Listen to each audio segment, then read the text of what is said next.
बीते 2 दिनों में मनुष्य के मन पर कौन सी जंजीरें हैं, उन जंजीरों में से 2 जंजीरों की हमने बात की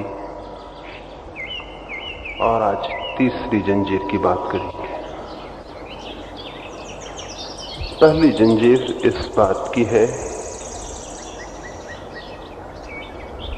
ये बोध, ये भ्रम, ये ख्याल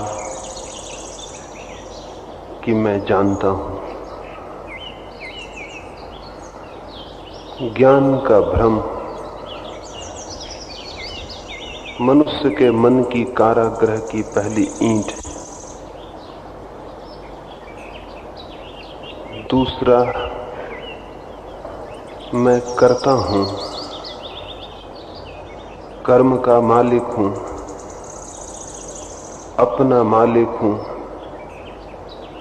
ये भाव भी एकदम भ्रांत और झूठा है।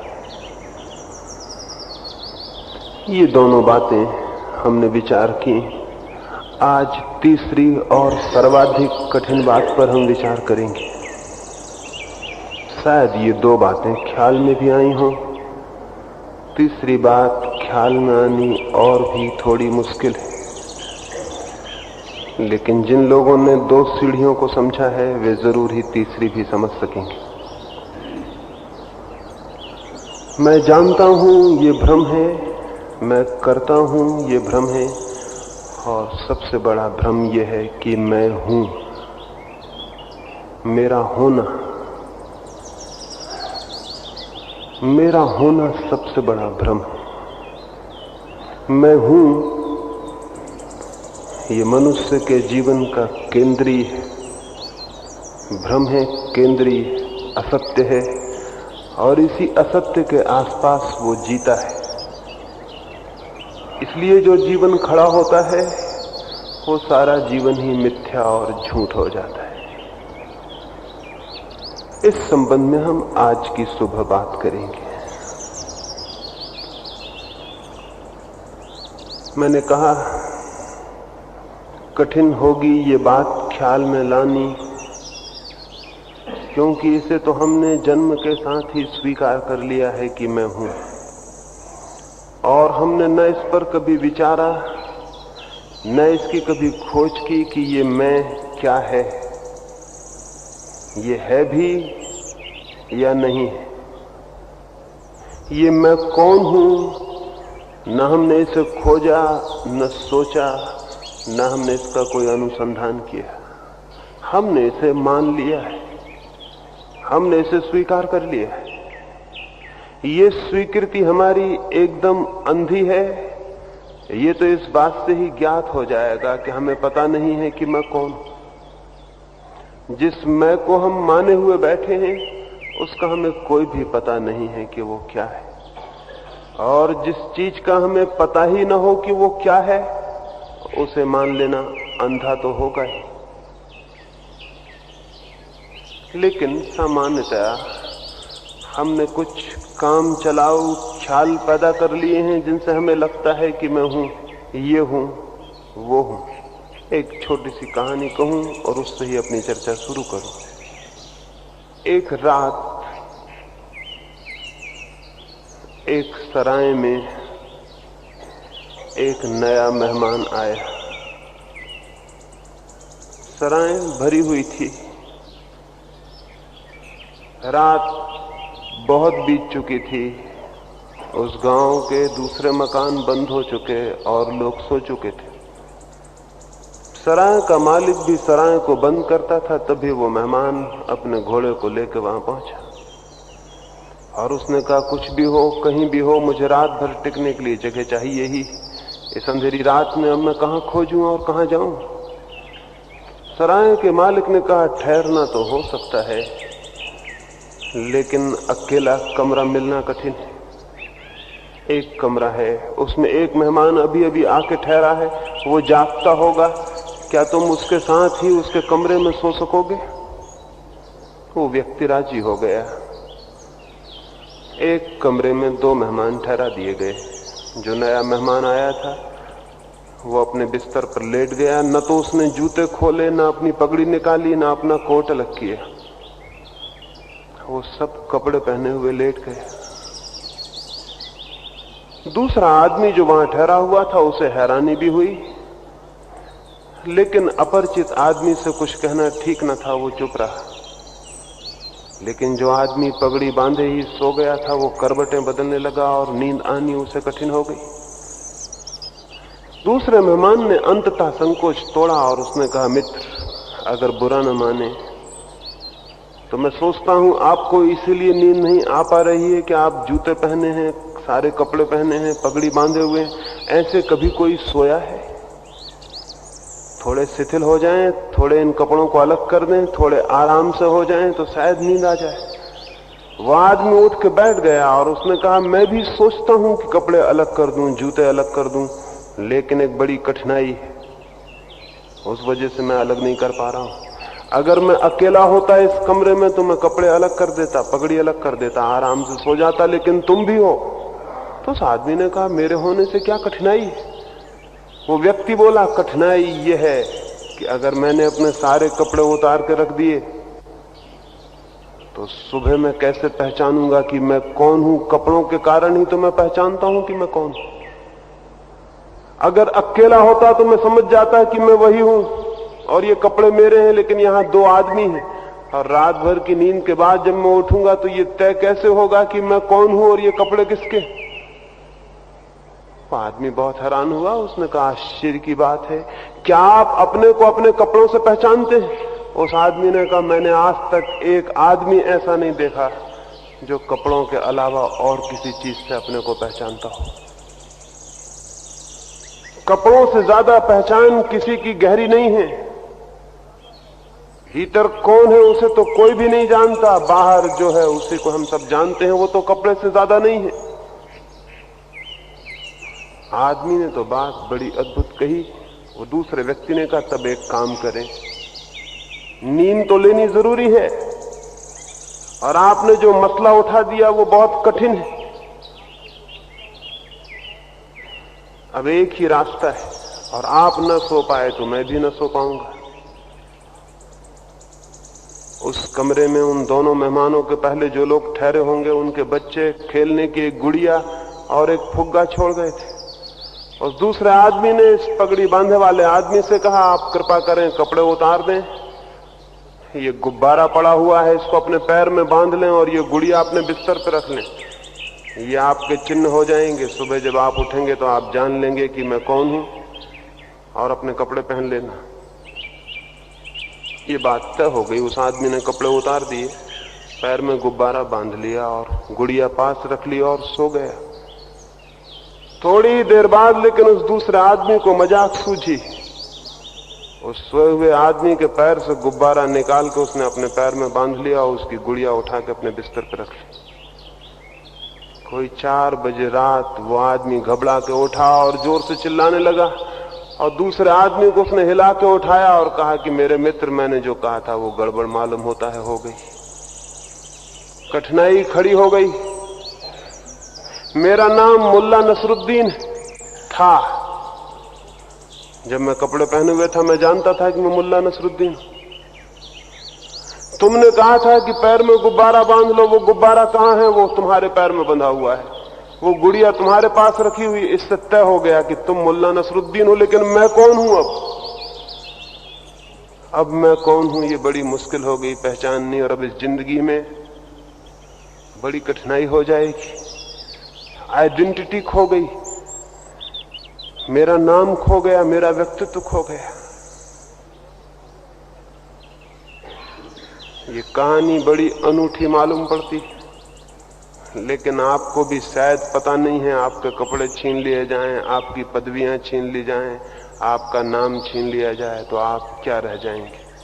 आपकी आइडेंटिटी भी खो जाएगी, आपका व्यक्तित्व भी खो जाएगा। आप भी खड़े हो जाएंगे ना कुछ, नोबडी, जिसकी कोई पहचान नहीं, जिसकी कोई रिकॉग्निशन नहीं, जिसका कोई नाम नहीं, जिसका कोई ठिकाना नहीं। हम अपने मैं को कैसे पहचानते, कौन से रास्तों से पहचानते? एक सम्राट ने एक महाकवि को अपने घर भोजन पर आमंत्रित किया था। तो वो कवि दरिद्र था। वो अपने फटे पुराने कपड़ों को पहनकर पहुंच गया, लेकिन द्वार पर खड़े द्वारपालों ने उसे वापस लौटा दिया और कहा, भाग जाओ, सम्राटों से मिलने योग तुम्हारी सूरत नहीं मालूम होती। बात सच थी, वो कोई भिखमंगा मालूम पड़ता था। वो वापस लौट आया। उसने अपने मित्रों को कहा, मित्रों ने कहा, तुम पागल हो, सम्राटों के द्वार पर आदमी नहीं कपड़े पहचाने जाते। सच्चाई तो यह है कि किसी द्वार पर आदमी नहीं पहचाने जाते, हर द्वार पर कपड़े पहचाने जाते। तुम व्यर्थ ही दरिद्र कपड़े पहनकर वहां पहुंच गए। अगर एक मुर्दा आदमी भी अच्छे कपड़े पहन के पहुंच जाता तो उसका स्वागत होता, क्योंकि कपड़े दिखाई पड़ते हैं, आदमी तो दिखाई पड़ता नहीं। और आदमी का पता किसको है कि आदमी क्या है? कपड़े दिखाई पड़ते हैं, कपड़े पहचाने जाते हैं, कपड़े सब कुछ। उस कवि की बुद्धि में बात आ गई। उसने उधार कपड़े मांगे मित्रों से और अच्छे कपड़े पहनकर वो थोड़ी देर बाद वापस उसी द्वार पर पहुंच गया। संतरी भागे हुए आए, राजा को खबर दी गई। राजा खुद द्वार पर महाकवि को लेने आया। उसके हाथ में हाथ डालकर वो भीतर गया, उसे भोजन पर बिठाया। बहुत स्वर्ण की थालियों में बहुत बहुमूल्य भोजन आए। वो महाकवि, वो राजा आमने सामने बैठे। उस राजा ने कहा, शुरू करें भोजन, कृपा करें। उस कवि ने कहा, शुरू करूं। भोजन उठाया और अपने कोट से बोला, मेरे कोट, तू पहले भोजन कर ले। अपनी पगड़ी को भोजन लगाया और कहा, तू भोजन कर ले। अपने जूते को भोजन लगाया। राजा ने कहा, महानुभाव, बड़ी अजीब आदतें हैं आपकी भोजन शुरू करने की। ऐसी आदतें मैंने कभी देखी नहीं, ये क्या कर रहे हैं आप? उस कवि ने कहा, मैं तो पहले भी आया था, लेकिन द्वार पर जगह न मिल सकी।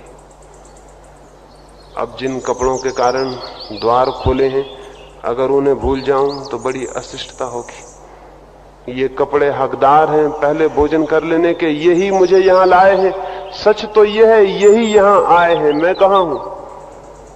क्योंकि मैं तो पहले भी आया था, लेकिन द्वार बंद पाए थे। कपड़ों से आदमी पहचाना जाता है। दूसरे पहचानते हो ये तो ठीक है, हम खुद भी अपने को अपने ही कपड़ों से पहचानते।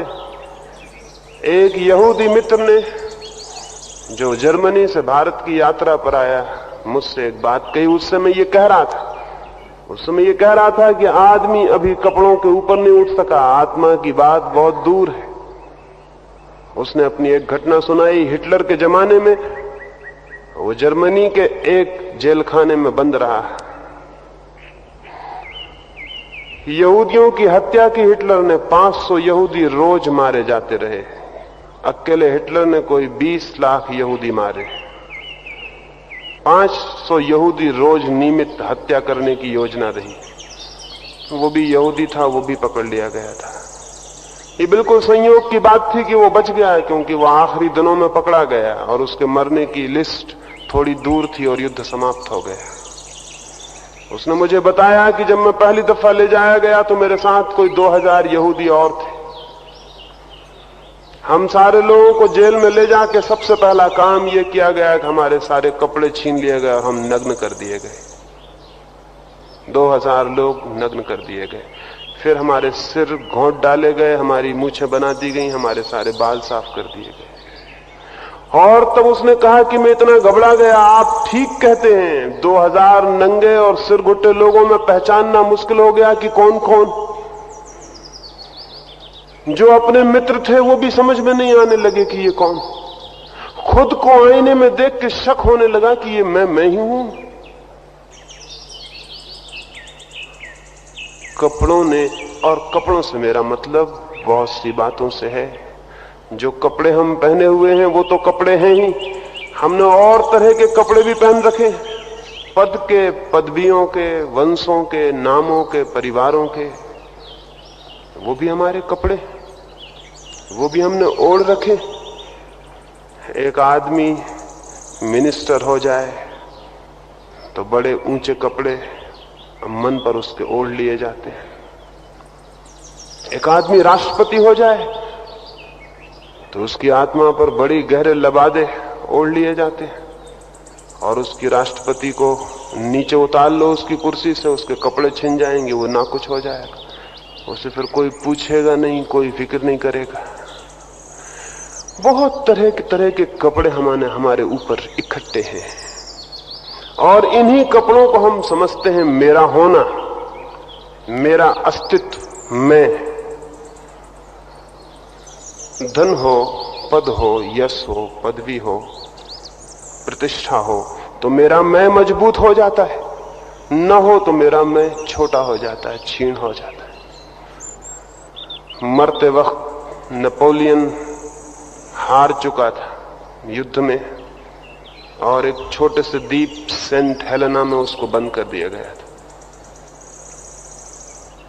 अब नेपोलियन उन थोड़े से लोगों में से था जिन्होंने सारी जमीन को हिला दिया, जिन्होंने पहाड़ों से कहा हट जाओ तो पहाड़ों को हट जाना पड़ा, जिन्होंने कौमों से कहा मिट जाओ तो कौमों को मिट जाना पड़ा। उन थोड़े से लोगों में एक था।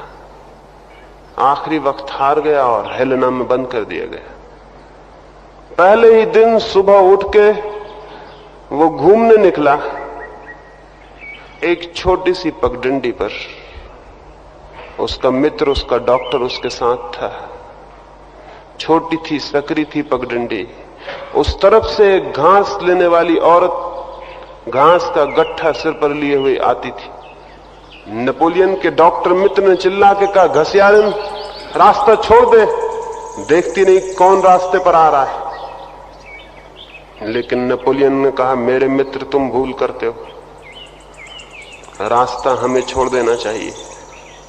अब नेपोलियन कहां है, अब मैं कौन? एक कैदी से ज्यादा नहीं। और नेपोलियन छोड़ के रास्ता खड़ा हो गया और उसने कहा, घास वाली को निकल जाने दो, वो कुछ है, मैं तो अब कुछ भी नहीं। मैं नेपोलियन था कल तक, और मैंने पहाड़ों से कहा होता रास्ते से हट जाओ तो पहाड़ हट गए होते। लेकिन आज मैं क्या हूं? एक घास वाली, फिर भी कुछ है। मैं तो कुछ भी नहीं, ना कुछ, नोबडी। मुझे हट जाने दो। वो नेपोलियन हट गया। ये नेपोलियन कल तक सब कुछ था, आज ना कुछ कैसे हो गया? क्या छिन गया इसके पास से? इसके वस्त्र छिन गए, इसके कपड़े छिन गए, इसकी कुर्सी छिन गई, अब ये ना कुछ है। हम सारे लोगों को भी ये जो ख्याल है कि मैं कुछ हूं, क्या ये हमें पता है कि हम क्या हैं, उसका ये ख्याल है, या केवल उन वस्त्रों का जो हमने पहन रखे?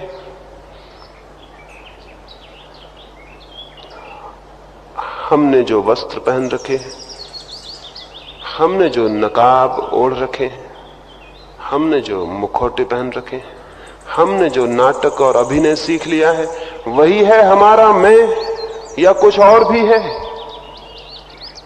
कोई और गहरा परिचय है, या इसी से परिचय है? अगर इसी से परिचय है तो ये बड़ा झूठा मैं है और इसे छोड़ देना जरूरी है। ये मैं, ये मेरे होने का भाव अत्यंत मिथ्या है, इसकी कोई सत्ता नहीं है। ये प्याज की भांति है, हम प्याज के छिलके निकालते चले जाएं, आखिर में क्या बच रहता है? बस छिलके निकल जाते हैं और भीतर कुछ भी नहीं। वस्त्र ही वस्त्र हैं प्याज में, उसके भीतर कुछ भी नहीं है। ऐसा ही हमारा ये मैं है, इसमें वस्त्र ही वस्त्र हैं, निकालते चले जाएं, भीतर बच रहता है ना कुछ। भीतर कुछ पता नहीं चलता कि क्या है आप। उसको थोड़ा छीलना शुरू करें, उसके कपड़े निकालना शुरू करें, और धीरे धीरे आप पाएंगे कि भीतर रह गया शून्य। वहां किसी मैं का कोई पता नहीं चल रहा कि मैं कौन हूं। इसलिए तो कोई भीतर नहीं जाना चाहता। हम बातें इतनी सुनते हैं कि अपने को जानो, भीतर जाओ, सुन लेते हैं, लेकिन कभी भीतर जाना नहीं चाहते, क्योंकि भीतर जाने में बड़े प्राणों पे संकट आ जाएगा। खुद की चमड़ी निकाल निकाल के अलग करनी होगी, तभी तो कोई भीतर जा सकता है। ये जितने वस्त्र हमने पहन रखे हैं, अपने मैं के आसपास हमने जो सजावट कर रखी है, वो उखाड़ देनी पड़ेगी, तभी तो हम भीतर प्रवेश कर सकते हैं। उसको उखाड़ने में कोई भी डरता है, घबराता है। वही तो मैं हूं। इसलिए भीतर जाने में एक भय, एक फियर, एक चिंता, एक संताप मालूम होता है। आज की सुबह इस मैं की परतों को उखाड़ने का ही हम काम करेंगे।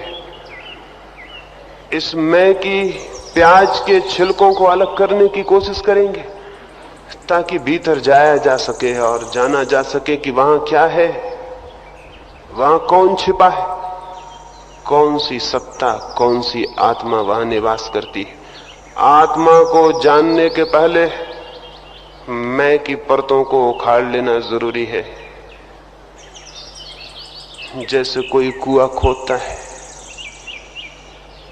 मिट्टी निकालता है, पत्थर निकालता है, खोदता है जमीन को, परत परत जमीन को अलग करता है, ताकि भीतर छिपे जल के स्रोत उपलब्ध हो सके। ऐसे ही मनुष्य की आत्मा की खोज में भी खुदाई करनी होती है, और मैं की बहुत सी परतें जो कि जमीन की भांति आत्मा के जल को घेरे हुए हैं, उन्हें तोड़ना पड़ता है और निकालना पड़ता है। और जब सारी मैं की परतें उखड़ जाती हैं, तब जो शेष रह जाता है वही आत्मा है, वही मैं हूं। मैं की झूठी परतों को जो उखाड़ने में समर्थ होता है, वही सच्चे मैं को जानने में समर्थ हो पाता है। और जो मैं की परतों को मजबूत किए जाता है, वो सदा के लिए आत्मा से दूर हो जाता है। हम सारे लोग मैं की परतों को मजबूत करने में लगे रहते हैं। छोटा मकान मैं को उतनी मजबूत परत नहीं देता, बड़ा मकान और मजबूत परत देता है। इसलिए छोटे मकान से बड़े मकान की दौड़ चलती है। थोड़े रुपए मैं को मजबूती नहीं देते, बहुत रुपए मैं को मजबूती देते हैं। इसलिए थोड़े रुपयों से बहुत रुपयों की तरफ दौड़ चलती है। एंड्रू कार्नेगी मरा, अमेरिका का एक अरबपति। मरते वक्त उसके पास कोई 4 अरब रुपये थे। 4 अरब रुपए बहुत रुपए, लेकिन दूसरे के पास हो तो, अगर खुद के पास हो तो बहुत कम है। अगर आपके पड़ोसी के पास 4 अरब रुपए हैं तो आपको लगेगा बहुत है, लेकिन अगर आपके पास हो तो आपको लगेगा क्या है, केवल 4 अरब ही तो है। एंड्रू मरा, उसके पास 4 अरब रुपए थे। उसकी जीवन कथा लिखने वाले एक लेखक ने उससे मरने के 2 दिन पहले पूछा कि मित्र, तुम तो तृप्त हो गए होगे, तुम्हारे पास तो अटूट और अपार संपत्ति है। एंड्रू कार्नेगी ने कहा, क्या कहते हो? 10 अरब की मेरी योजना थी, मैं एक असफल आदमी हूं, केवल 4 अरब कमा पाया। मैं दुखी हूं,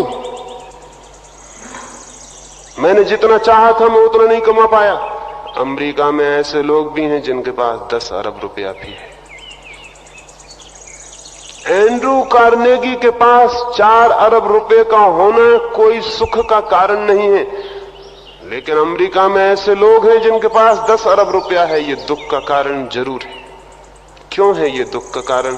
जिनके पास 10 अरब है उनका अहंकार और भी प्रगाढ़ और मजबूत है। एंड्रू कार्नेगी उनके सामने छोटा है, वो बड़े हैं। उनकी अस्मिता, उनकी ईगो और मजबूत है। कार्नेगी की बेचारे की थोड़ी छोटी है, उसके पास केवल 4 अरब रुपए। कार्नेगी दुखी मरा। दुनिया में कोई आदमी सुखी नहीं हो सकता। अहंकार किसी को सुखी नहीं होने देगा, क्योंकि अहंकार की सतत मांग ये होती है और आगे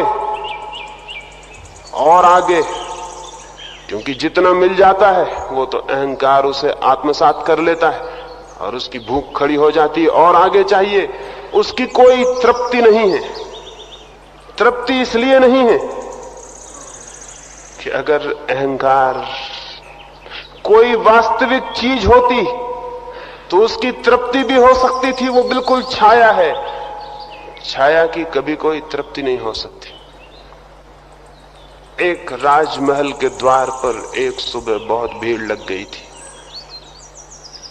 एक भिखारी आया था और उसने अपना भिक्षा पात्र राजा के महल के द्वार के सामने फैलाया और राजा से उसने कहा, मुझे भिक्षा मिल सकेगी? उस राजा ने कहा, जिस द्वार पर तुम खड़े हो वहां से कभी कोई खाली हाथ वापस नहीं लौटता। क्या चाहते हो? जो चाहोगे मिल सकेगा। लेकिन उस भिक्षु ने कहा, सवाल ये नहीं है कि क्या मैं चाहूं, मेरी शर्त दूसरी है और आज तक मेरी शर्त कोई पूरी नहीं कर पाया। एक भिखारी राजा से ऐसा कहे तो राजा के अहंकार को चोट लग जानी स्वाभाविक है। राजा ने कहा, तुम पागल हो, क्या तुम्हारी शर्त है? बोलो, हम पूरा कर देंगे। उस भिखारी ने कहा, बड़ी छोटी है मेरी शर्त, लेकिन पूरा करने का वचन देने के पहले बहुत सोच लेना। ये जो भिक्षा पात्र है मेरे पास, जो तुम्हें देना हो, मिट्टी देनी हो मिट्टी सही, लेकिन एक शर्त पर स्वीकार करता हूं, मेरा पूरा पात्र भर देना, अधूरा मत रखना, खाली मत रखना। चाहे मिट्टी डाल देना तो राजी हूं, लेकिन अधूरा पात्र लेके वापस न जाऊंगा, पात्र पूरा भरना पड़ेगा। राजा हंसने लगा। छोटा सा पात्र था और राजा के पास क्या थी कमी, सारी जमीन जीत चुका था। उसने अपने मंत्रियों को कहा, जाओ हीरे जवाहरातों से इसके पात्र को भर दो। ये भी याद रखे कि राजाओं के द्वार पर मिट्टी दान में नहीं मिलती। और क्या छोटी सी तेरी मांग है कि पात्र को पूरा भर दो, और पात्र ही लाना था तो कोई बड़ा ले आना था। भिक्षु लेकिन खड़ा मुस्कुराता रहा। सदा ऐसा हुआ है, भिक्षु हमेशा राजाओं पर मुस्कुराते रहे, लेकिन बहुत कम राजा समझ पाए हैं कि भिक्षु क्यों मुस्कुराते। वो भिक्षु मुस्कुराता रहा। वजीर भरकर ले आए हीरे जवाहरात, बहुत ज्यादा ले आए थे। पात्र बहुत छोटा था ताकि भिक्षु देख ले और उसकी आंखें समझ ले कि किसके द्वार पर वो आ गया। और वे हीरे जवाहरात उस पात्र में डाले गए, लेकिन भिक्षु हंसता रहा। वो हतप्रभ न हुआ उस चमक को देखकर, और थोड़ी देर में राजा की मुस्कुराहट खो गई, आंखों की रोशनी जाने लगी। भिक्षु का पात्र कुछ अजीब था, जितना भी उसमें डाला गया खो गया, उसे भरना कठिन हो गया। खजाने खाली होने लगे। सुबह बीत गई, दोपहर आने लगी। नगर भर में खबर पहुंच गई, भीड़ बढ़ने लगी। द्वार के समक्ष राजधानी इकट्ठी होने लगी। भिक्षु खड़ा था और हंस रहा था, और राजा की हंसी समाप्त हो गई थी। और वजीर भागे हुए तिजोरियों से सोने चांदी को लाने लगे। हीरे जवाहरात चुक गए थे। सोना चांदी डाला जाने लगा, लेकिन पात्र था अजीब, भरता नहीं था। जो भी डाला जाता था खो जाता था उसमें। सांझ हो गई और राजा हार गया। असल में सांझ होते होते कौन राजा हार नहीं जाता है, सभी हार जाते हैं। सांझ हो गई, राजा हार गया और पैरों पर गिर पड़ा उस भिखारी के और कहा, क्षमा कर दो, भूल हो गई हमसे। कैसा है ये भिक्षा पात्र तुम्हारा, क्या है जादू इसमें? देखने में इतना छोटा और भरने में इतना अपूर्व, इतना दुष्पूर्व। खजाने मेरे खाली हो गए और तुम्हारा पात्र खाली का खाली है। कहां गया सब जो इसमें डाला गया? क्या है इसका रहस्य, क्या है मिस्ट्री? वो भिक्षु बोला, कोई रहस्य नहीं, कोई जादू नहीं। एक मरघट से निकलता था, एक आदमी की खोपड़ी मिल गई, उसी से मैंने ये भिक्षा पात्र बना लिया। और ये तो आप जानते हैं, आदमी की खोपड़ी कभी नहीं भरती, इसलिए भिक्षा पात्र भी कभी नहीं भरता है। बहुत राजा इस भिक्षा पात्र के सामने हार चुके हैं, ये कभी नहीं भरा है। और ये कहानी कुछ ऐसी नहीं है कि किसी एक महल के द्वार पर घट के समाप्त हो गई हो, ये हर आदमी के द्वार पर रोज घट रही है। हम अपनी अपनी खोपड़ी के भिक्षा पात्र में भरने में लगे, कभी भरता नहीं। भर नहीं सकता। भरने का कोई उपाय नहीं। कारण है कुछ न भरने का, कुछ कारण है, और वो कारण यह है कि जो चीज हो वो भरी भी जा सकती है, लेकिन जो हो ही ना उसे कैसे भरा जा सकता है। जो चीज हो उसे भरा जा सकता है, लेकिन जो हो ही नहीं उसे कैसे भरा जा सकता है। जिसका अस्तित्व हो उसके साथ कुछ किया जा सकता है, उसे भरा जा सकता है, खाली किया जा सकता है। लेकिन जिसका कोई अस्तित्व न हो, जिसका होना केवल कल्पना हो, उसके साथ कुछ भी नहीं किया जा सकता। जैसे इस कमरे में अंधकार भरा हो और हम सारे लोग अंधकार को निकालने की कोशिश करें, तो क्या हम अंधकार को निकाल पाएंगे? हम कितनी ही गठरियां बांधें, गठरियां बाहर चली जाएंगी, अंधकार यहीं रह जाएगा। हम कितने ही धक्के दें और पहलवानों को लिबलाएं, पहलवान थक जाएंगे और अंधकार यहीं रहेगा। अंधकार को निकाला नहीं जा सकता। अंधकार को लाया जा सकता है, न निकाला जा सकता, न लाया जा सकता। अगर हम सारे लोग निकल पड़े कि चलो आज थोड़ा थोड़ा अंधकार ले आए इस कमरे में भरने को, सांझ को हम खाली हाथ वापस लौट आएंगे, अंधकार कोई भी ला नहीं सकेगा। न अंधकार लाया जा सकता, न निकाला जा सकता। क्यों? क्योंकि वस्तुतः अंधकार है ही नहीं, उसका कोई एग्जिस्टेंस नहीं है, उसकी कोई सत्ता नहीं है। वो केवल दिखाई पड़ता है नहीं।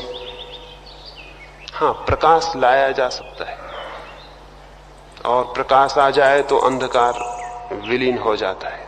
विलीन हो जाता है ये कहना भी गलत है, क्योंकि जो था ही नहीं वो विलीन कैसे होगा। उचित होगा यही कहना कि प्रकाश होते ही पाया जाता है कि अंधकार नहीं है,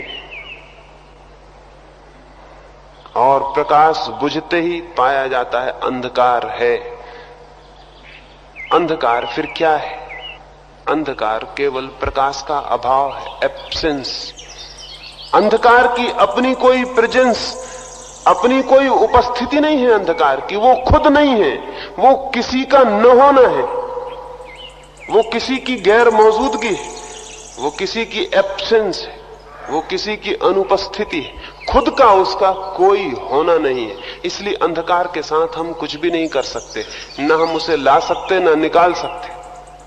अंधकार के साथ डायरेक्ट एक्शन नहीं हो सकता, कोई सीधा कृत्य नहीं हो सकता। अंधकार के साथ कुछ करना हो तो प्रकाश के साथ कुछ करना पड़ता है, उल्टे रास्ते से इनडायरेक्ट जाना पड़ता है। अंधकार की ही तरह है हमारा अहंकार, उसकी अपनी कोई सत्ता नहीं है। इसलिए अहंकार को न तो कोई भर सकता और न कोई निकाल सकता। उसका अपना कोई होना नहीं है। अगर उसके साथ कुछ भी करना हो तो आत्मा के साथ कुछ करना पड़ता है। आत्मा की अनुपस्थिति है अहंकार, आत्मा की एब्सेंस है अहंकार। जैसे अंधकार प्रकाश की अनुपस्थिति है, वैसे अहंकार आत्मा की अनुपस्थिति है। अहंकार के साथ सीधा कुछ भी नहीं किया जा सकता, लेकिन अहंकार के साथ हम दो काम करते हैं, हजारों वर्ष से करते रहे। एक काम तो है अहंकार को भरने का, उसकी कथा वही है जो उस भिक्षु की कथा है और उसके पात्र की। भरते हैं भरते हैं भरते हैं, भरते भरते खुद मिट जाते हैं और पाते हैं अहंकार नहीं भरा, वो वहीं के वहीं उतना का उतना, वैसा का वैसा खाली है। क्या आप सोचते हैं सिकंदरों, नेपोलियनों, हिटलरों के अहंकार भर जाते? नहीं। सिकंदर ने मरने के पहले दुख जाहिर किया था। उसने कहा था कि मैं बहुत दुखी हूं, भगवान बहुत अजीब है, इसने केवल एक ही दुनिया बनाई, कम से कम दो तो बनानी थी, ताकि कोई आदमी जीतना चाहे तो दो दुनिया जीत सके। एक ही दुनिया, केवल एक दुनिया है जीतने को। सिकंदर को दुख था कि कम से कम दो दुनिया होनी चाहिए। कम से कम दो तो बनानी थी, जीतने वाले को कुछ सुविधा तो होती। एक ही दुनिया है केवल। अहंकार अगर पूरी दुनिया जीत ले तो फौरन सोचेगा कि दूसरी दुनिया कहां है। ये जो चांद तारों पे जाने की इतनी कोशिश चल रही है, इसके पीछे बहुत गहरे में मनुष्य का अहंकार है। जमीन काफी नहीं है, चांद तारे जीतने होंगे, दूर के सितारों पर राज्य कायम करना होगा, वहां झंडे गड़ाने होंगे। और इसलिए बड़ी जोर की दौड़ है। पता नहीं रूस पहले झंडा गाड़ दे चांद पर कि अमेरिका, कौन मालिक हो जाए उसका। अब अहंकार आकाश में लड़ रहे हैं, दूसरी दुनिया की खोज हो गई। अगर सिकंदर को उसकी कब्र में पता चल जाए तो बड़ी बेचैनी होगी उसे कि चांद खोज लिया गया। बड़ी गलती की जो 2000 साल पहले पैदा हुए। आज पैदा होना था तो न केवल जमीन के मालिक हो सकते थे बल्कि चांद के भी। लेकिन कोई चांद से हल होने को नहीं है, क्योंकि दुनिया बहुत बड़ी है और अहंकार अपूर है, दुष्पूर है, उसे भरने का कोई रास्ता नहीं। कितना ही भरे वो खाली रह जाता है। और खाली रह जाने से दुख होता है, पीड़ा होती है। खाली रह जाने से चिंता होती है, उसे भरने का मन होता है। हम सारे लोग जो दुखी और पीड़ित हैं, उस दुख और पीड़ा में क्या है? वो अहंकार जो नहीं भरा जा सक रहा है, वो जगह खाली। तो सोचते हैं कि शायद आगे जगह पहुंचने से वो भर जाए, तो जिस छोटी कुर्सी पे मैं बैठा हूं बड़ी कुर्सी पे पहुंच जाऊं तो भर जाए।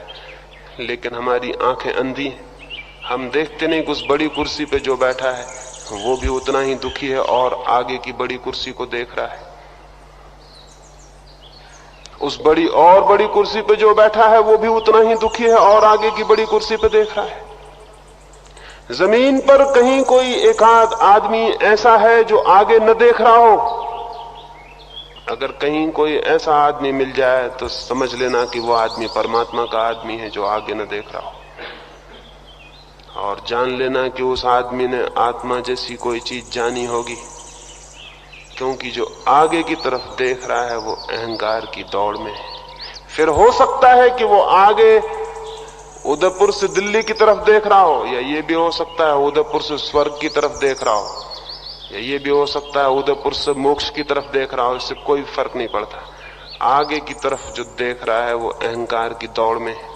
ख्याल है कि वहां पहुंच जाऊं तो पूर्ति हो जाएगी। लेकिन जो आदमी इस भाषा में सोचता है कि वहां पहुंच जाऊं तो सब ठीक हो जाएगा, वहां पहुंचने पर भाषा तो यही रहेगी, दिल तो यही रहेगा, दिमाग तो यही रहेगा। वो और आगे का सोचने लगेगा, वहां पहुंच जाऊं तो सब ठीक हो जाएगा। और ये मन कहीं नहीं बदलता, इसलिए मनुष्य की खोपड़ी का भिक्षा पात्र कभी नहीं भरता है। ये हमारा अहंकार है जो नहीं भरने देता।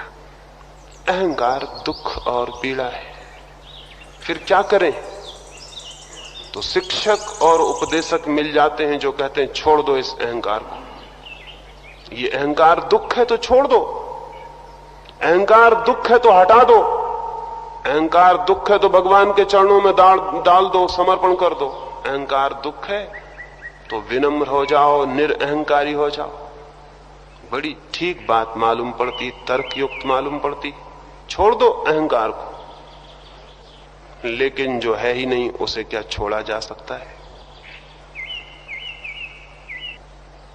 जो है ही नहीं उसे छोड़ा जा सकता है?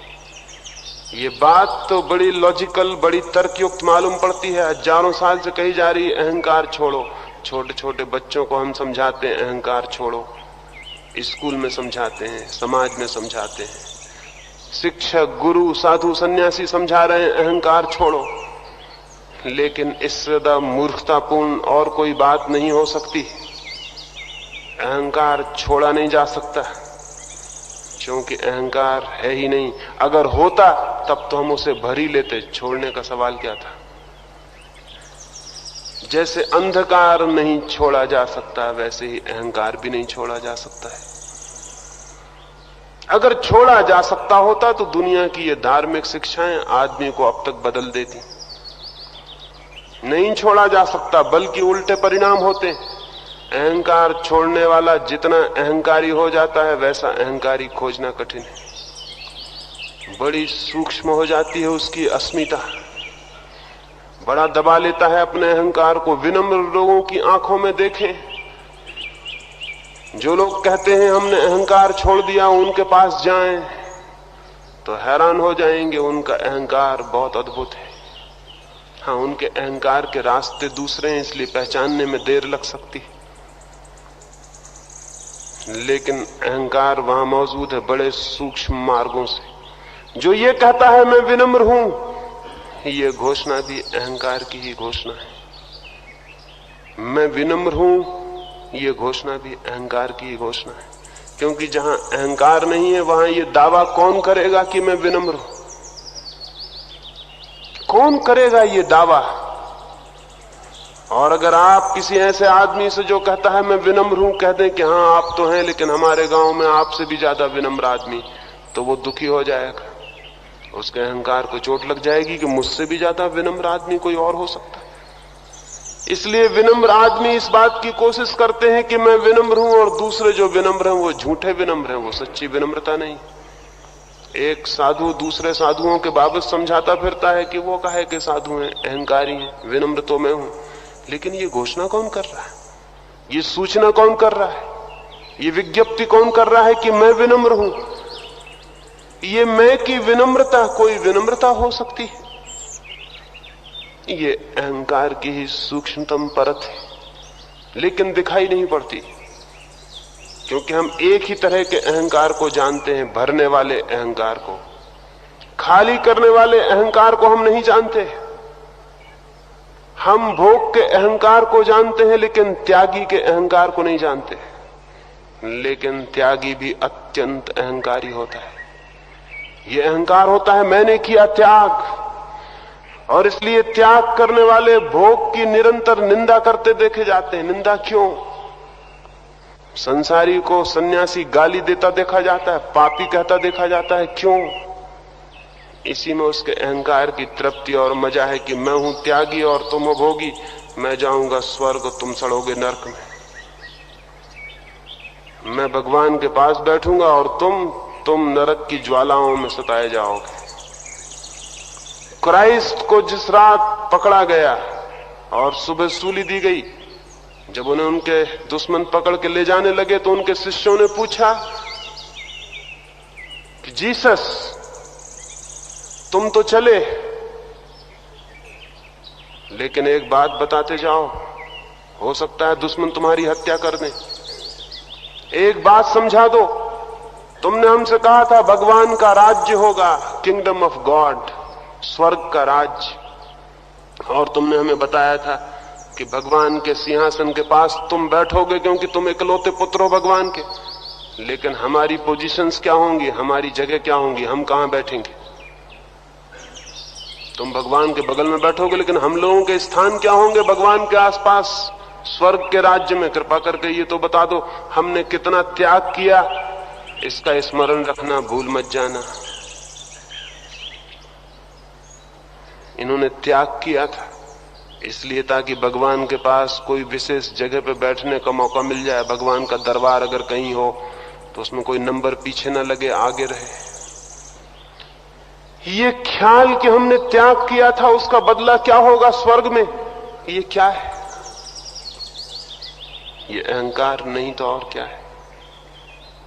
त्यागी का अपना अहंकार है, भोगी का अपना अहंकार है, होगा भी, क्योंकि त्यागी भी छोड़ रहा है।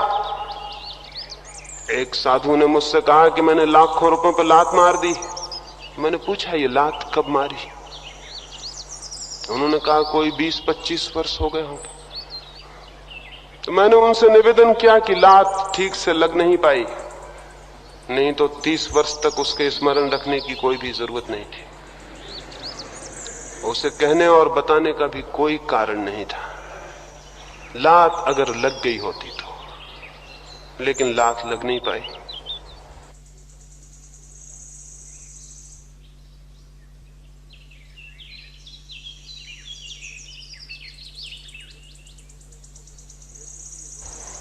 यद्यपि रुपए खो गए, लेकिन लात नहीं लग पाई। और जब लाखों रुपए उनके पास रहे होंगे तो मैंने उनसे कहा कि जरूर आपको इसका रस आता रहा होगा कि लाखों रुपए मेरे पास है, मैं कुछ हूं। और फिर जब आपने उन लाखों रुपयों को छोड़ दिया तो दूसरा रस आने लगा कि मैंने लाखों रुपयों पर लात मार दी, मैं कुछ हूं। उस मैं कुछ हूं में कोई फर्क नहीं पड़ा, वो वहीं के वहीं खड़ा है। लाखों रुपए थे तो वो था, लाखों रुपए छोड़ दिए तो वो है। और मैं आपसे निवेदन करता हूं, पहले होने से दूसरा होना ज्यादा मजबूत है। पहला होना बहुत कच्ची दीवार पर खड़ा हुआ था कि लाखों रुपए हैं, लाखों रुपए छीन भी सकते थे, दिवाला निकल सकता था, नुकसान हो सकता था, हुकूमत बदल सकती थी, न मालूम क्या क्या हो सकता था। लाखों रुपए छीन सकते थे और वो मैं कुछ हूं मिट सकता था, लेकिन लाखों रुपयों का त्याग अब कोई भी नहीं छीन सकता, इसका कोई दिवाला नहीं निकल सकता। अब ये अहंकार बहुत परमानेंट है, अब ये बहुत स्थायी। रुपए का दंभ बहुत अस्थायी है, त्याग का दंभ बहुत स्थायी है, उसे अब कोई नहीं छीन सकता, अब कोई रास्ता नहीं। अब हुकूमत बदले तो बदल जाए, दुनिया बदले तो बदल जाए, लेकिन अब ये त्याग छीन नहीं सकता। ये बड़े हैरानी की बात है। और इसीलिए त्यागी को लगता है कि मैंने कोई स्थायी संपत्ति कमा ली।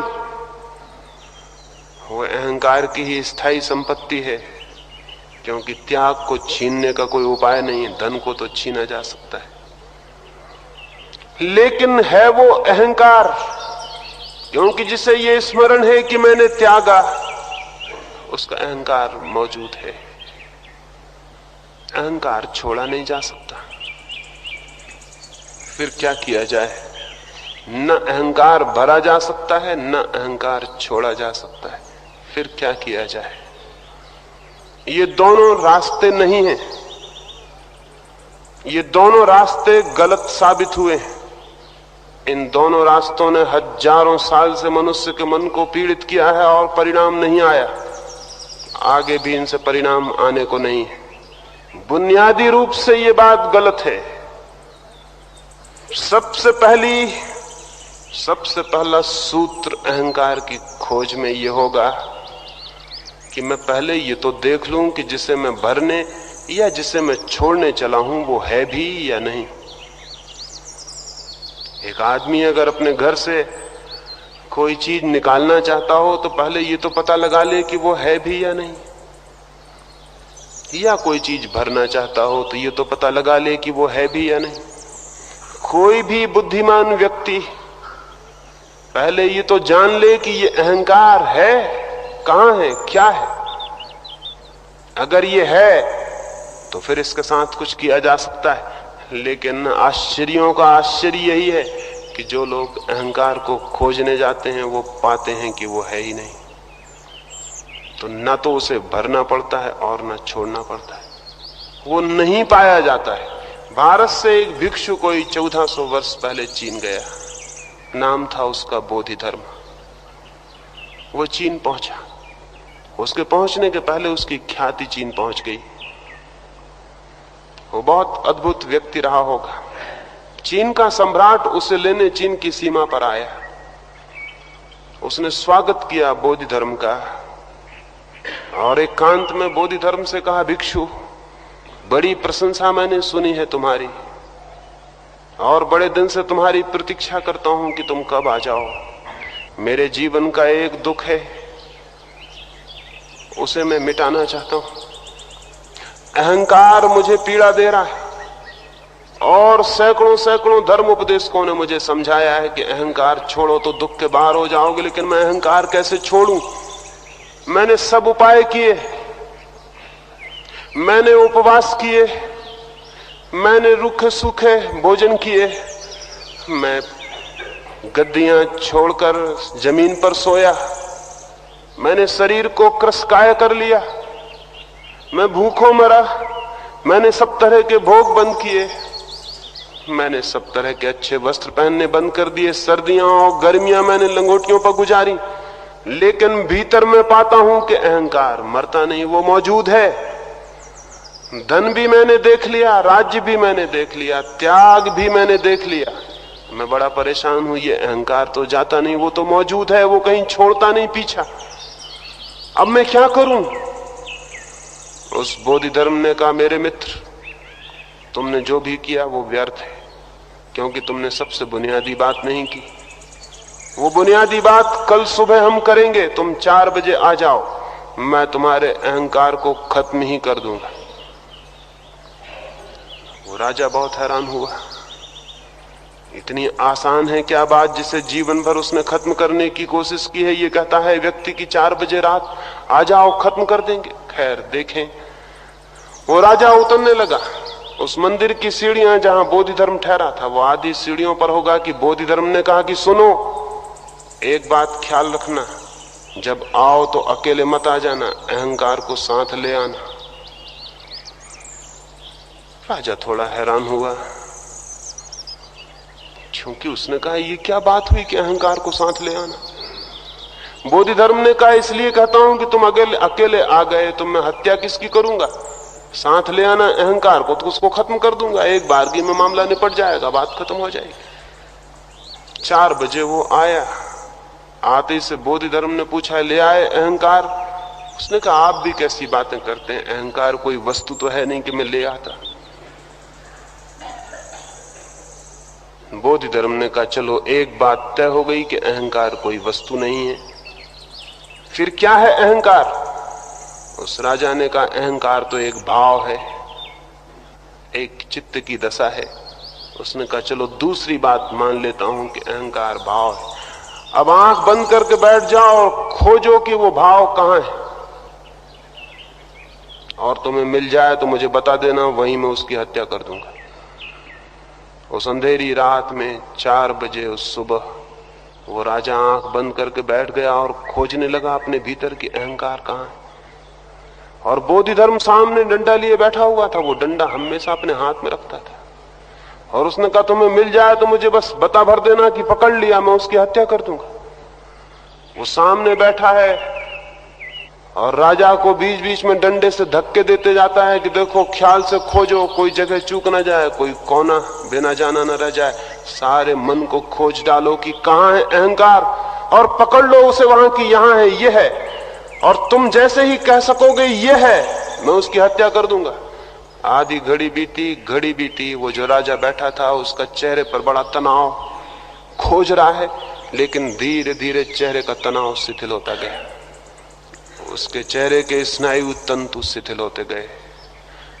उसका चेहरा एकदम शांत होता गया। घंटा बीता, 2 घंटा बीता, वो खोज रहा है, लेकिन अब उसकी आंखों के आसपास कोई बड़ी शांति इकट्ठी होने लगी।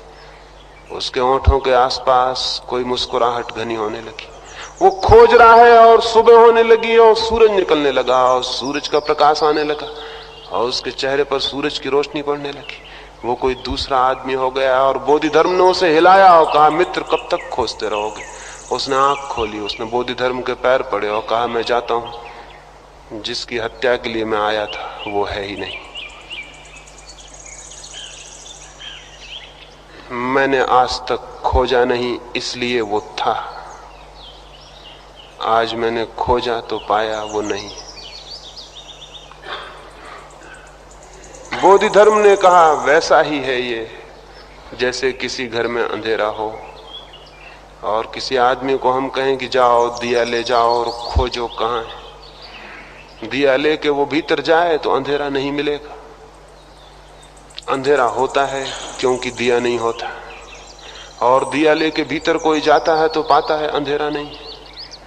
ऐसे ही जब कोई सम्यक रूपेण मन के भीतर होश पूर्वक दिया लेकर जाता है, विचार का, विवेक का, प्रज्ञा का दिया लेकर खोजता है भीतर, तो पाता है वहां कोई अहंकार नहीं। जब तक नहीं जाता खोजने तब तक अहंकार है। हमारी अनुपस्थिति अहंकार है। जैसे ही हम भीतर उपस्थित होते हैं खोजने को, वहां कोई अहंकार नहीं है।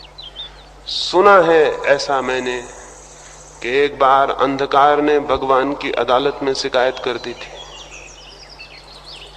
और अर्जी दे दी थी कि सूरज मेरे पीछे नाहक पड़ा हुआ है, रोज सुबह से सांझ तक मुझे परेशान करता है और मैंने आज तक इसका कुछ बिगाड़ा नहीं, कोई कसूर नहीं किया, कोई झगड़ा नहीं है।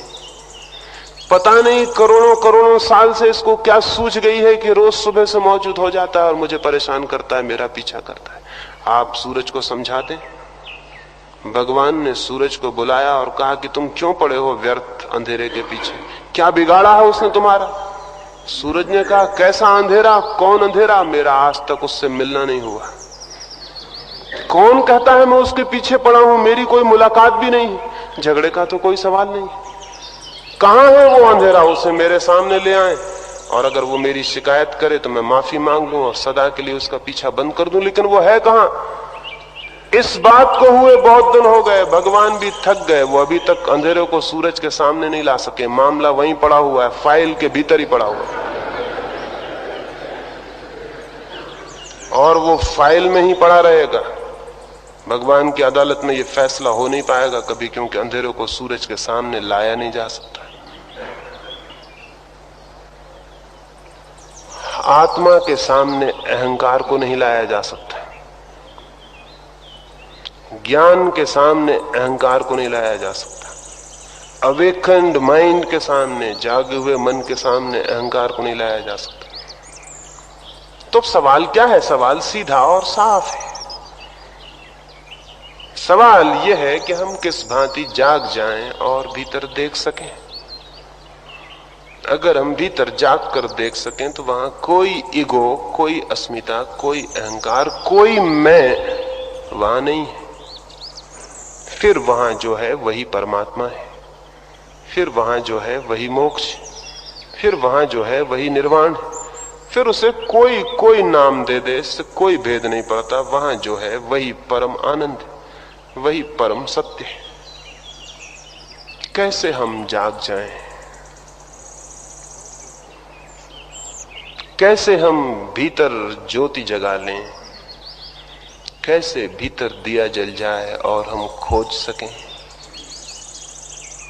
जल सकता है, ज्योति मौजूद है, दिया मौजूद है, सब कुछ मौजूद है। सिर्फ हमारी दृष्टि उस ओर नहीं है, सिर्फ हमारा ख्याल, सिर्फ हमारे विचार की दिशा और गति उस ओर नहीं, सब मौजूद है। चित्त पूरी तरह तैयार है, जागरण की पूरी सामग्री साथ है। सिर्फ हमारा ख्याल नहीं, हमारा विचार नहीं, हमारी दृष्टि नहीं। और हमारी दृष्टि जिस तरफ है, 3 दिनों मैंने आपसे बातें की, उस तरफ की दृष्टि इस तरफ दृष्टि को जाने नहीं देती। एक ही सूत्र है समस्त जीवन के सार को उपलब्ध करने का, एक ही विज्ञान है, एक ही सीक्रेट है, और वो है स्वयं के भीतर जागरण को, होश को, अवेयरनेस को उपलब्ध कर लेना। कैसे जागें? 3 छोटी छोटी बातें इस संबंध में, इस अंतिम चर्चा में आपसे मैं कहूंगा। वे बातें छोटी हैं, लेकिन उनका प्रयोग बहुत बृहद परिणाम ला सकता है। उससे बड़ा और कोई परिणाम किसी बात से नहीं आता। एक छोटी सी चिंगारी पूरे पर्वत में आग लगा सकती है। ऐसे ही छोटे से 3 सूत्र हैं जागरण के, वे उपलब्ध हों तो अहंकार नहीं पाया जाता है, और जो पाया जाता है वही आत्मा है। पहला सूत्र, हमारे चारों तरफ जो जगत है उसके प्रति हमें जागृत होना चाहिए, सोए हुए नहीं। हम उसके प्रति सोए हुए हैं। क्या आपको ख्याल है कभी आपने सड़क पे चलते हुए लोगों को 5 मिनट के लिए रुक के होश से देखा हो? क्या आपको ख्याल है कि दरख्तों के पास बैठ के आपने 5 मिनट दरख्तों को होश से देखा हो? क्या आपको ख्याल है सुबह उगते सूरज को 5 क्षण ठहर कर आपने पूरे विवेक से देखा हो, पूरे जागरण से? रात के आकाश के तारे कभी देखे हो? सब भांति शांत और मौन होकर देखा हो? सब तरह के विचार को छोड़कर, निर्विचार होकर, शांत होकर, चारों तरफ जो दुनिया फैली है उसे पहचाना हो, उसके प्रति आंखें खोली हो? नहीं खोली। हम करीब करीब सोए सोए चले जाते हैं, चलते रहते हैं सोए सोए। सोए सोए चलने का, स्लीपिंग हालत में चलने का मतलब मेरा, दुनिया बाहर होती है, हम भीतर ऑक्युपाइड होते हैं, भीतर विचार में उलझे होते हैं। विचार की एक धुंधली परत भीतर चलती रहती। बाहर सड़क पर आप चले जा रहे हैं, लोग समझते हैं आप सड़क पे चल रहे हैं, और हो सकता है मन में आप आकाश में उड़ रहे हो। लोग समझ रहे हैं आप सड़क पे चल रहे हैं, और हो सकता है आप अपने घर में अपनी पत्नी से झगड़ा कर रहे हो। लोग समझते हैं आप सड़क पे चल रहे हैं, हो सकता है आप इजराइल में किसी की हत्या कर रहे हो। आप कहां हैं, चल कहां रहे हैं, ये दोनों दो बातें। चित्त आपका कहीं और है, चलना कहीं और, तो चलना सोया हुआ होगा, जागा हुआ नहीं हो सकता। कोई भी क्रिया जागी हुई तब होती जब चित्त भी वहीं होता है जहां क्रिया होती। तो बाहर के जगत के प्रति जागरण का प्रयोग कैसे करें? कभी अचानक ठहर जाएं, चलते चलते रास्ते पर रुक जाएं और जरा देखें चारों तरफ क्या है। कभी घर की छत पर आंख खोलकर बैठ जाएं और देखें ये तारे क्या हैं। कुछ सोचें ना, सिर्फ देखें, क्योंकि आपने सोचा कि आप कहीं और गए, सोचा कि आप सोए, आपने सोचना शुरू किया कि जो मौजूद है वो हट गया और कोई चीज जो मौजूद नहीं है आ गई। एक गुलाब के फूल के पास आप बैठे हैं और आपने सोचना अगर शुरू कर दिया गुलाब के फूल के बाबत, तो वो जो फूल आपके सामने है उसके प्रति आप सो गए। हो सकता है आपने गुलाब के फूल पर जो कविताएं पढ़ी हों वो याद आ जाएं, और जिन मित्रों ने आपको गुलाब के फूल भेंट किए हों वो याद आ जाएं, या गुलाब के फूल से जो जो एसोसिएशन हो, जो जो संबंध हो वो याद आ जाएं। लेकिन ये गुलाब का फूल जो मौजूद है इसके प्रति आप सो गए, आपका मन कहीं और गया। चीजों के प्रति जागने का मतलब है सोचे नहीं, देखें। और हम देखने में इतने असमर्थ हो गए हैं कि एक पति अपनी पत्नी जिसके पास वो वर्षों से रह रहा है उसको भी नहीं देख पाता, उसको भी उसने कभी आंख भर के पूरी तरह देखा नहीं। एक पिता अपने बेटे को कभी देखता नहीं कि पूरी तरह देखा हो, क्या है ये। एक मित्र अपने मित्र को नहीं देखता है, और आप हैरान हो जाएंगे। कभी जरा 5 मिनट आंख बंद कर लें और अपने मां का चेहरा स्मरण करें, आप हैरान हो जाएंगे, आपको मां का चेहरा तक स्मरण नहीं आएगा। कभी देखा ही नहीं ठीक से, स्मरण कैसे आएगा। 5 मिनट आंख बंद करके ख्याल करें मेरी मां का चेहरा कैसा, तो सब रेखाएं धुंधली हो जाएंगी, वहां कुछ दिखाई नहीं पड़ेगा। बड़ी हैरानी होगी कि मां का चेहरा भी मुझे स्पष्ट मेरी स्मृति में नहीं है। क्यों? हाँ, ऐसे अगर ख्याल ना करें तो शायद आपको यह ख्याल होगा कि मुझे याद है अपनी मां का चेहरा। लेकिन आज ही आप जरा कोशिश करना आंख बंद करके, तो आपको पता चलेगा कि सब रेखाएं मिट जाती हैं, बिगड़ जाती हैं। मां का चेहरा भी पकड़ में नहीं आता कि ठीक ठीक कैसा है।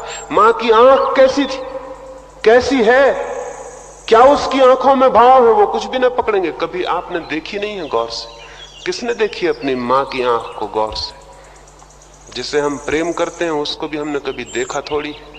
उसके पास से निकल जाते हैं सोए सोए, दूसरी 25 बातें सोचते हुए उसके पास बैठे रहते हैं। जिस मित्र को हम प्रेम करते हैं उसको गले से लगाए बैठे रहते हैं, लेकिन हमारा मन तो न मालूम कहां होता है। इसलिए दिखाई हम पड़ता है कि हम किसी को गले से लगाए, लेकिन हमारे बीच हजारों मीलों का फासला होता है, क्योंकि हम कहीं और होते हैं। ऐसा सारा जीवन सोया सोया है। इस सोए सोए जीवन में जब हम बाहर के प्रति ही नहीं जाग सकते तो भीतर के प्रति क्या जागेंगे? वो तो बहुत कठिन बात है। तो पहला सूत्र है बाहर के प्रति जागना। जो भी बाहर दिखाई पड़े, बहुत है बाहर, क्या नहीं है बाहर, उसे बहुत ध्यान से देखना, बहुत ध्यान से सुनना, सारी इंद्रियों का अत्यंत ध्यान से बहुत इंटेंसिवली उपयोग करना।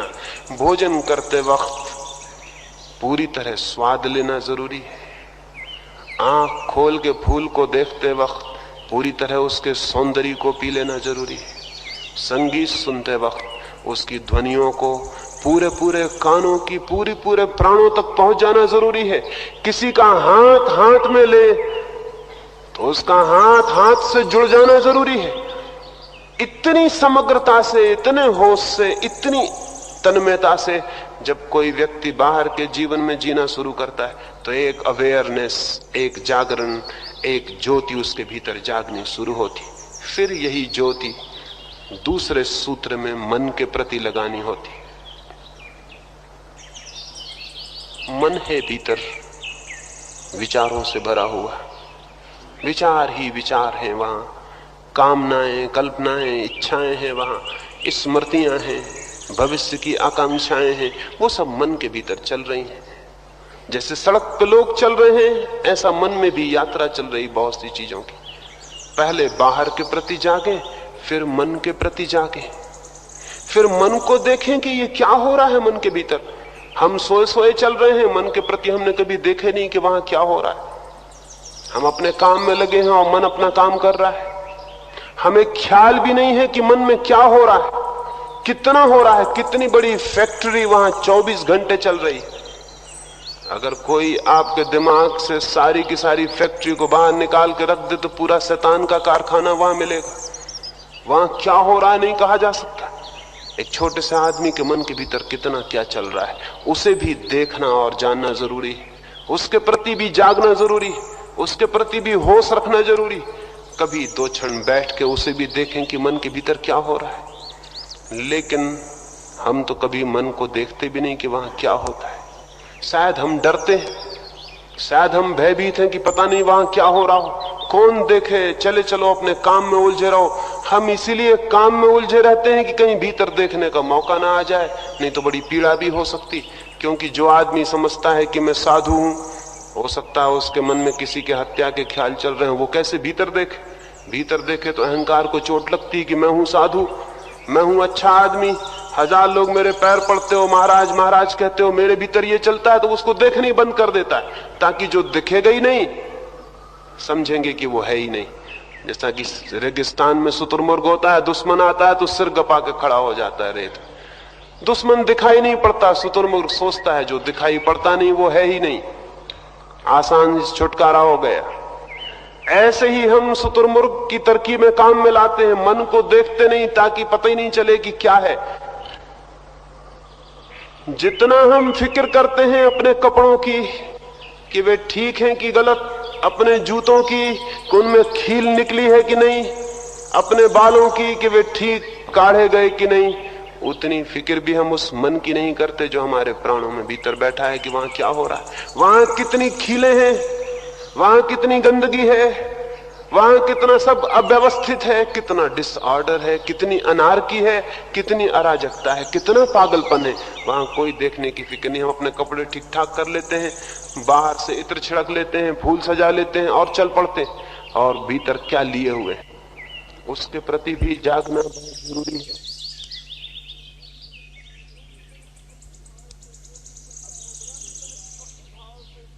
अत्यंत निष्पक्ष भाव से जो भी चलता हो मन में, बुरा भला कुछ भी, उसे शांति से देखते रहें, देखते रहें, देखते रहें, और आप हैरान हो जाएंगे। उसे देखते देखते ही आपको 2 बातें पता चलेंगी। एक कि जिसे आप देख रहे हैं वो और आप अलग हैं। एक ये बहुत क्रांतिकारी बोध होगा कि विचारों को जिन्हें आप देख रहे हैं वे अलग हैं, आप अलग हैं। नहीं तो आप देख भी नहीं सकते थे, देखने वाला अलग है। और ये बोध आ जाएगा कि देखने वाला अलग है तो मन एकदम बदल जाएगा, बात दूसरी हो जाएगी। मैं अलग हूं, विचार अलग है, एक संबंध टूट जाएगा। मैं अलग हूं, विचार अलग है। फिर विचारों की कोई पीड़ा, बोझ, भार नहीं रह जाएगा मन पर। जो अलग है वो बात खत्म हो गई। दूसरी बात देखते देखते ये पता चलेगी, जैसे कोई हवाई जहाज से उड़ रहा हो, नीचे के मकानों को देखे तो मकान सब जुड़े हुए मालूम पड़ते हैं, 2 मकानों के बीच में खाली जगह मालूम नहीं पड़ती। अभी आप इतने लोग यहां बैठे, अगर 1000 फीट ऊपर से जाके मैं देखूं तो आपके बीच में कोई खाली जगह दिखाई नहीं पड़ेगी। लेकिन मैं धीरे धीरे धीरे धीरे करीब आऊं तो हर आदमी और उसके पड़ोसी के बीच में खाली जगह दिखाई पड़ेगी, इंटरवल होगा, गैप होगा। जब आप विचारों के प्रति जागेंगे और उनके करीब आके देखेंगे तो दूसरी बात आपको पता चलेगी, हर दो विचारों के बीच में थोड़ी सी खाली जगह है जहां कोई विचार नहीं। एक विचार जाता है, फिर दूसरा आता है, दोनों के बीच में एक खाली जगह है जहां कोई विचार नहीं, इंटरवल है, गैप। वो गैप बड़ा अद्भुत है। उसी खाली जगह में आपकी आत्मा है। उसी विचार शून्य क्षण में आप गहरे कूद सकते हैं। वही जगह है जहां से आप भीतर छलांग ले सकते हैं। जब आपको ये गैप दिखाई पड़ेंगे तो आपको पता चलेगा विचार मैं नहीं हूं, बल्कि जो रिक्त जगह है वो मैं हूं। और जैसे ही ये बोध होगा कि जो रिक्त स्थान है, जो खाली शून्य अंतराल है, वो मैं हूं, वो जो स्पेस है बीच में, वो मैं हूं, तो आपको आत्मा की तरफ जागने का पहला मौका इन्हीं रिक्त स्थानों में से मिलेगा। और तीसरा जागरण है आत्मा का, वो आपको करना नहीं पड़ता है। दो जागरण आप करते हैं, तीसरा जागरण अनायास अपने आप घटित होता है। दो काम आप करते हैं, तीसरा काम परमात्मा करता है। बाहर के प्रति और उस मन के प्रति आप जाग जाएं, तीसरा जागरण अपने से पैदा होगा। तीसरा जागरण दो जागरण का अनिवार्य परिणाम है। जैसे एक किसान बीज बो देता है, फिर बीज बोने के बाद पौधे की रक्षा करता है, फिर पौधे में फल आते हैं, फूल आते हैं, लेकिन फूल लाने नहीं पड़ते, फूल अपने आप आते हैं। बीज बोना पड़ता है, पौधे की संभाल करनी पड़ती, लेकिन फूल लाने नहीं पड़ते, वो अपने आप आते हैं। उनको कोई खींच खींच के नहीं निकालता कि अब फूल भी निकालें, जैसे बीज बोए थे अब फूल भी निकालें। और किसी ने अगर फूल निकालने की कोशिश की तो फिर फूल कभी ना निकलेंगे।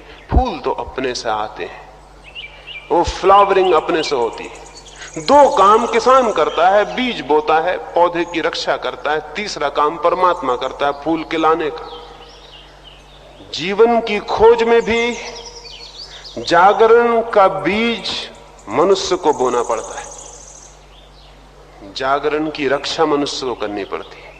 और वो जो परम जागरण है उसके फूल अपने आप आते हैं, वो सहज आते हैं, वो परमात्मा की तरफ से आते हैं। वो हमारे श्रम की भेंट है परमात्मा की ओर से, वो हमें खींच के नहीं लाने पड़ते। इसलिए दो जागरण आप साधें, तीसरा जागरण आपको उपलब्ध होता है। इसीलिए जब तीसरा जागरण उपलब्ध होता है तो साधक को पता चलता है कि मैंने क्या किया, ये तो अपने आप आया। और तभी वो परमात्मा के प्रति कृतज्ञता और ग्रेटिट्यूड से भर जाता है। वो कहता है मैंने क्या किया, मैंने तो कुछ और ही किया था जिसका कोई मूल्य नहीं है, और ये जो मिल गया है ये तो मैं जानता भी नहीं था कि मैंने कभी किया। ये क्या हो गया, एक बिल्कुल अनूठा, अद्वितीय, अलौकिक, अज्ञात, अननोन अनुभव उसके ऊपर अवतरित हो जाता है। वो उसे ग्रेस मालूम होती है, वो भगवत कृपा मालूम होती है। लगता है कि भगवान की कृपा से ये हो गया। वो सहज तीसरी घटना घटती है। वो तीसरी घटना घट सके उसके लिए दो घटनाओं की तैयारी हर मनुष्य को करनी होती। इधर 3 दिनों में मैंने 3 बंधन तोड़ने को आपसे कहे, ज्ञान का, कर्म का और आज अहंकार का। कैसे ये अहंकार का बंधन विलीन हो सकता है उसकी मैंने आपसे बात की। कैसे ये जागरण जागृत हो सकता है भीतर, जिसके प्रकाश में अहंकार नहीं पाया जाएगा। कैसे ये सूरज लाया जा सकता है जिसके सामने अंधकार नहीं होगा, उसकी मैंने आपसे बात कही। लेकिन बातों से कुछ भी नहीं होता है। बातें सुनने में कितनी भी अच्छी लगती हों, इससे भी कुछ नहीं होता है। बल्कि अक्सर यह होता है कि जो बातें हमें सुनने में अच्छी लगती हैं, हम उन्हें इसीलिए सुन लेते हैं कि वो अच्छी लगती हैं और बात खत्म हो जाती है। अच्छी बातों में एक खतरा है, बड़ा खतरा अच्छी बातों में यह है कि वे सुखद लगती हैं और हम सुन के उनका सुख ले लेते हैं और बात समाप्त हो जाती है। बात समाप्त नहीं होनी चाहिए, क्योंकि जो बात सुनने में तक अच्छी लगती हो, काश वो हमारे अनुभव में आ जाए तो क्या होगा। जो बात सुनने में भी एक सौंदर्य की तरफ, एक संगीत की तरफ मन को खोलती हो, सुनने में जिसका कोई बड़ा मूल्य नहीं है, अगर वो बात घटित हो जाए तो क्या होगा। अगर वो स्थिति उपलब्ध हो जाए तो क्या होगा। कैसे आनंद में और कैसे नृत्य में हमारा प्रवेश हो जाएगा, कैसे आलोक में हम प्रतिष्ठित हो जाएंगे। तो अंतिम रूप से ये कहूंगा कि परमात्मा करे वो प्यास इन बातों से आपके भीतर गहरी हो, जो इन बातों को केवल सुनने का सुख न बनाए, बल्कि किसी दिन अनुभूति के आनंद में परिवर्तित कर दे। तो अंतिम रूप से ये बात कहता हूं, परमात्मा प्यास को जगाए, गहरी करे, आपके प्राणों को परेशान कर दे, आपको इतने असंतोष से भर दे, इतनी गहरी प्यास से भर दे कि आप बेचैन हो उठें, जब तक कि उस तरफ का द्वार न खुल जाए जहां से शांति के सागर की धारा उपलब्ध होती है। आप पागल हो उठें जब तक कि वो द्वार न खुल जाए, उस द्वार को ठोकते ही चले जाएं, पीटते ही चले जाएं, जब तक कि उस द्वार से खुलने की खबर ना आ जाए। क्राइस्ट ने कहा है, knock and the doors shall be opened unto you। खटखटाओ और द्वार तुम्हारे लिए खुल जाएंगे। लेकिन मैं तो ये कहता हूं, खटखटाने की तो बात दूर, द्वार के करीब तो आओ, द्वार के पास तो आओ। पास आते ही द्वार खुल जाएंगे। और ये भी बात दूर कि द्वार खुल जाएंगे, सच तो यह है कि हम दूर खड़े हैं इसलिए द्वार बंद है, हम पास हुए कि द्वार खुले ही हुए हैं। परमात्मा के द्वार बंद नहीं है, लेकिन हम दूर खड़े हैं। यही उनके बंद होने का एकमात्र कारण है और कोई भी नहीं।